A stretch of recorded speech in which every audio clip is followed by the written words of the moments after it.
Bonjour à toutes et à tous, ici Thibaut Aigle et bienvenue dans ce nouvel épisode de l'EFP Radio Show. Dans cet épisode, vous allez découvrir quel type de millionnaire sommeille en vous. Dans la littérature financière, il y a deux grandes écoles. Et dans cet épisode, je vous propose d'en découvrir les principales différences. D'un côté, vous trouvez The Millionaire Next Door, publié en 1996, le livre de référence sur les millionnaires américains, rédigé à la suite de plusieurs années de recherche et à l'aide de statistiques officielles et d'études de cas. Sans doute l'étude socio-psychologique la plus aboutie qui soit sur les riches américains. De l'autre côté, vous trouvez Père riche, Père pauvre, publié en 1997. Rédigé par Robert Kiyosaki, un investisseur américain, homme d'affaires et conférencier, dont les livres se sont vendus à plus de 26 millions d'exemplaires.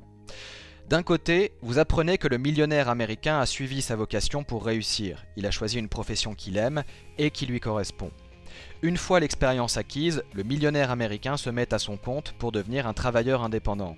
Et statistiquement, le travailleur autonome a 4 fois plus de chances de devenir millionnaire que le salarié.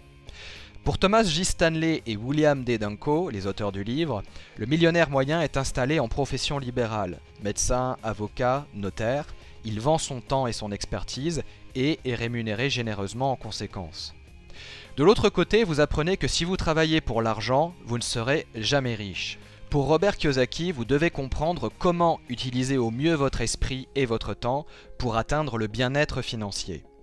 La différence fondamentale entre un candidat à la richesse et un candidat à la pauvreté réside dans sa capacité à se poser les bonnes questions pour résoudre les problèmes qui se présenteront à lui. Selon lui, la création d'entreprise est la voie royale pour gagner son indépendance financière. Et au-delà de la simple considération matérielle, elle est surtout l'occasion pour vous de vous mettre dans les bonnes dispositions d'esprit pour apprendre chaque jour. Votre véritable motivation au travail, vous la trouvez dans la recherche de l'apprentissage permanent et dans les leçons que vous tirez de vos expériences. Travailler pour l'argent n'a pas de sens, ce qui importe, ce sont les compétences que vous développez et dont vous vous servez un jour ou l'autre pour créer un système entrepreneurial qui travaille pour vous et non l'inverse. Le temps, c'est de l'argent. Travailler pour l'argent, non. Faire travailler l'argent pour vous, oui. D'un côté, le millionnaire américain moyen s'est enrichi progressivement, en mettant de l'argent de côté, en achetant sa résidence principale et en investissant sur les marchés financiers. Pour lui, la frugalité est un art de vivre qu'il cultive au quotidien. Il dépense son argent à bon escient et évite les dépenses irréfléchies et compulsives. Pour le millionnaire américain moyen, la frugalité est la base de l'enrichissement. Il n'est pas un grand dépensier et ignore la consommation ostentatoire.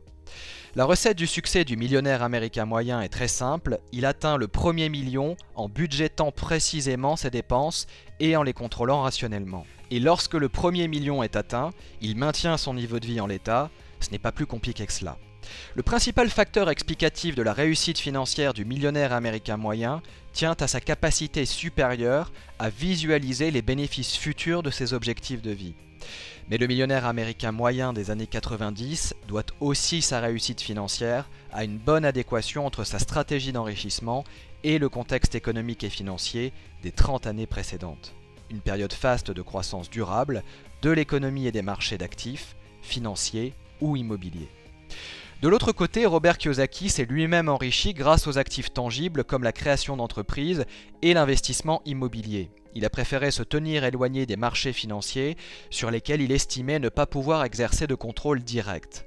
Kiyosaki a investi beaucoup d'argent dans l'immobilier à une époque où l'immobilier connaissait un début de cycle haussier et cela lui a permis de devenir rentier en l'espace de quelques années seulement. Dans ces conditions, il s'est ensuite libéré de la contrainte de son emploi salarié pour se lancer dans les affaires et faire prospérer sa propre entreprise. Pour lui, la première étape pour gagner son indépendance financière, c'est de comprendre la différence entre un actif et un passif. Un actif, c'est quelque chose qui met de l'argent dans votre poche. Un passif, au contraire, c'est quelque chose qui sort de l'argent de votre poche. La cause principale de l'appauvrissement de la classe moyenne réside dans son ignorance de la différence entre un actif et un passif. Ignorance qui la pousse à acquérir des éléments de passifs qu'elle prend pour des actifs. L'exemple le plus fréquent mis en avant par Kiyosaki, c'est celui de la résidence principale. Car contrairement à ce que pense la majorité des gens, une résidence principale n'est pas un actif, le flux de trésorerie généré par son acquisition est négatif, l'argent sort de votre poche pour aller dans celle du banquier.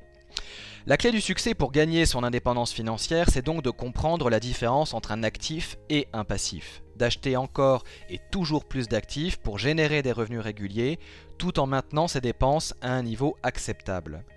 D'un côté, la spécialisation a permis au millionnaire américain moyen de vendre son expertise à bon prix pour s'enrichir progressivement. En suivant sa vocation, il a développé un rayon de compétences qu'il a su mettre en application dans son quotidien professionnel, pour servir au mieux ses clients et se faire un nom.